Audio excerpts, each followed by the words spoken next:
The fun and frolic and rock and roll of the Derby is almost upon us. The shining stands at the top of the hill, sparkling in sunshine day. But there's another side to Epsom, a slightly sort of elegiac side for somebody of my age, 60, who remembers Epsom as a great training centre 15, 16 miles from Hyde Park Corner, for goodness sake.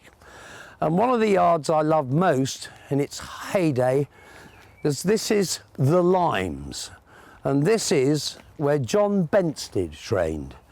He may not be a huge name to everyone now, but he trained a horse called Blue Refrain. The first horse Hamdan Al Maktoum ever had in training was with Benstead. And he trained one called Blue Refrain to win 3 years in a row at Royal Ascot, and we're not talking handicaps. And this was also home to my favourite flat horse of all time, Baronet, who won 2 Cambridgeshires and jolly nearly won a few more. But now the old place, it's gone. John Benstead no longer lives here, and I don't think there's a horse being trained here for 20 years. And the old boxes, they look in reasonable shape, but there's nothing much more haunted than an empty racing stable. None of that racket of grooms, none of those heads peering out over boxes, and you can tell this is a forlorn and forgotten place, but once it was a hive of industry. But like so many yards in Epsom, those days have sadly gone.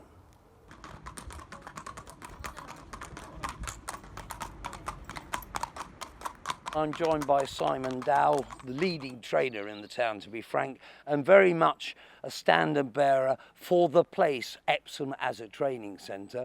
But Simon, as we can just about spot here, we're now in a place called Langley Vale, which is what, how many yards from the Derby start? Yeah, we're probably 600 metres south of the Derby start, right. yeah. So we're down below, on the other side of the course. Absolutely, yeah. And Langley Vale, which is now all houses, there used to be a dozen trainers here. Yeah, there's some, I mean, almost predates me, but I remember Tony Ingham training in Langley Son Vale. Of Staff Son of Ingham, Staff, son of the great Staff, of, yeah. Absolutely. And as you can see, you can imagine that 50 years ago there was this sort of quite a community, quite a racing community in this little village, which is now totally urbanised with a big school and everything. So but there's still the remnants, there's still the... These are the relics absolutely. Of a richer past. The history, and absolutely we're seeing it. How many trainers in Epsom at its peak? I would say there would have been 25, 30 trainers at one stage, but of course, it's come in waves over the last 100 years. Yeah. And also in Langley Vale, a man called Joe Stevens. Yeah, great fella. Who among his more famous clients I've seen a picture of him on the downs with the Cray twins. Yeah, absolutely. So I think it was all a bit cloak and dagger in those days. But Joe's still alive, just about, and he's a regular visitor to the racecourse and the local hostelries. And 95 years old. He's a great fella. And this place had a slightly fast image, Epsom, didn't it? Because it had some very serious gambling trainers in it. Absolutely, and I think it's a reputation that perhaps at the time was appropriate. Peter Ashworth and people like that having bets on speedy 2-year-olds, and and the Ron Smythes, the Staffinghams, Sutcliffes. Absolutely, yeah, a whole team of Epsom's great and good, and some of them were really adept, as you say, at preparing them in days when that they weren't frightened to have a few quid on, and they pretty much knew the time and day when the horses went to the races. We're now up in the Gallops area by the poly track, right by the 7 furlong start.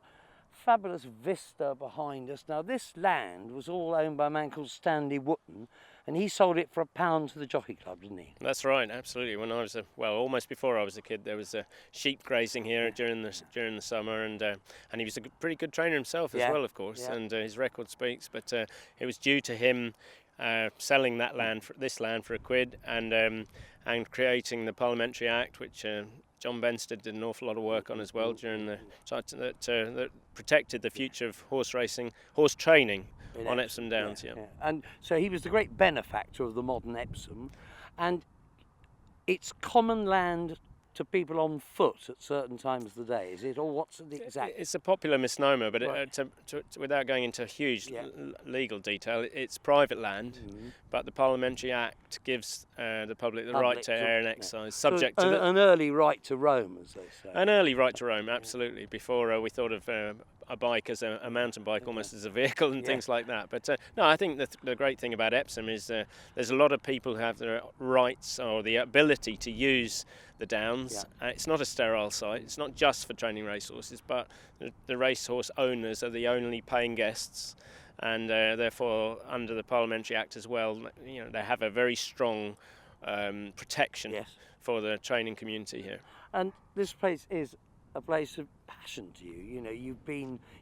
You've held the torch for Epsom as training centre for a long time. Well, not just me, but I mean, yes, I'm very attached to the place. It's been very kind to me. I was a schoolboy and used to run in cross-country races here when I was 11 years old and help at the local stables. And it's been a wonderful theme through my career to be able to do something that I enjoy and love so much in a site that I feel very strongly about. I'm at Downs House, originally called, because it doesn't belong to me. It's actually on the Downs, straight across from the stands in a big covert of trees. And this was where Cyril Mitchell trained. He trained Be Friendly and Ativo for Sir Peter O'Sullivan. They were Sir Peter's great horses. And then Philip Mitchell trained the likes of Sylvan Barbarossa running Stag here afterwards. The yard is derelict, but the house has been done up by the new owner, and there are, phoenix-like from the ashes, plans here for a 60-horse yard, stable staff accommodation, swimming pool, new sort of all-weather surface roundish gallop. This is state-of-the-art application in Epsom, right on the racecourse. You walk straight out the front door here onto the gallop, so no mucking about on roads or anything like this. And so this is a place coming back to life, and it has ancient racing history. Behind me, this rather unedifying looking barn is the famous Eclipse barn, and Eclipse was here for a year before being moved across Epsom, and the second Derby ever run was won by young Eclipse.